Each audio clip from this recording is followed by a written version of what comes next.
Luther was not overly attached to his fluorescent orange hair, but he was not about to have it detached by a deranged chimpanzee, and he was not going to kill Marty for turning him into bow bait. But first, he had to ditch the chimp, which was proving very difficult. Bo was fast and agile. She had already managed to pluck a few orange treasures as they dashed down narrow corridors, up and down companionways, through hatchet, knocking down half a dozen startled people. Some cursed. Some laughed, but none of them helped. On the bottom deck, he came to a dead end and set of doors marked with a sign, Moonpool, authorized personnel only. Absolutely no entry. A set of mnemonic doors hissed open, and Luther ran through. They hissed closed behind him just as Bo arrived.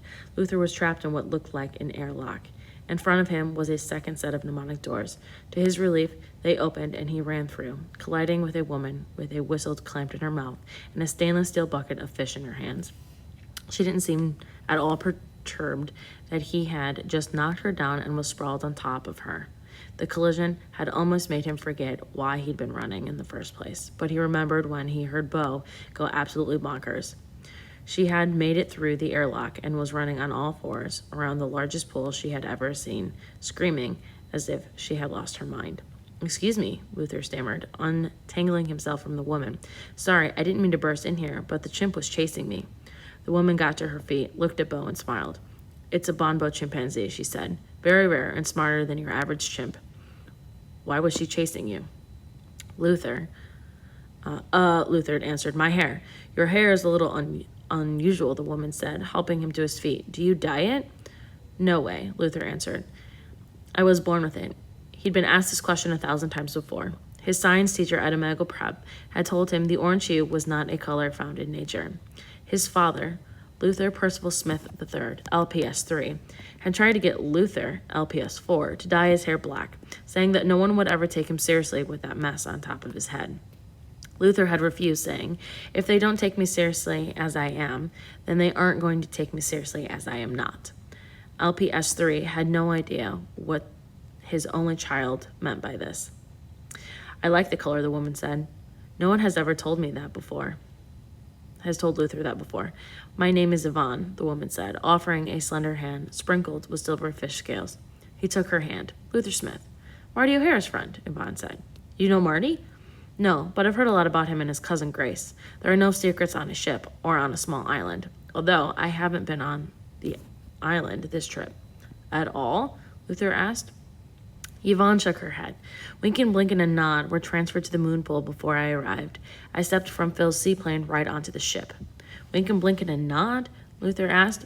"Wolves, dolphins," Yvonne said.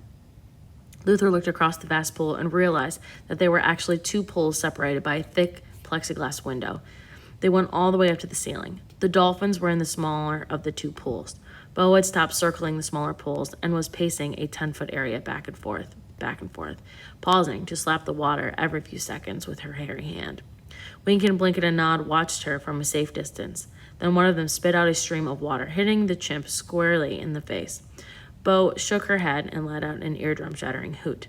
Yvonne laughed. "I guess dolphins are smarter than bonbos," Luther said. "I wouldn't be so sure," Yvonne said.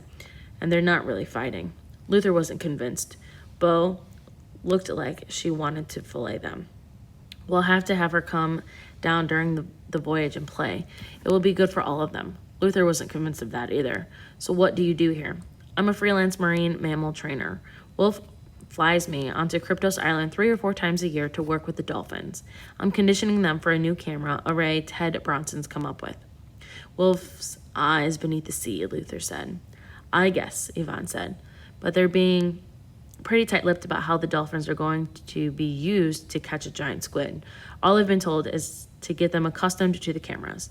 I assume they're going to use the larger pool to confine the squid. The two pools are enclosed systems and can be pressurized separately. There's a sealed opening between the pools, so the dolphins can get from the big pool to the smaller pools. There are also separate openings for the pools beneath the ship." "What have you heard?" "Nothing," Luther said, glancing at Bo.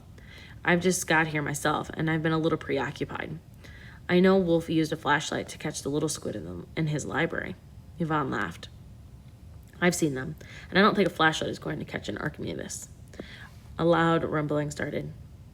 It sounds like we're getting underway, Yvonne said. That means that all the tags have been checked and everyone is aboard. All the tags had been checked by L. Ikes and everyone was aboard, but not everyone aboard was wearing a tag.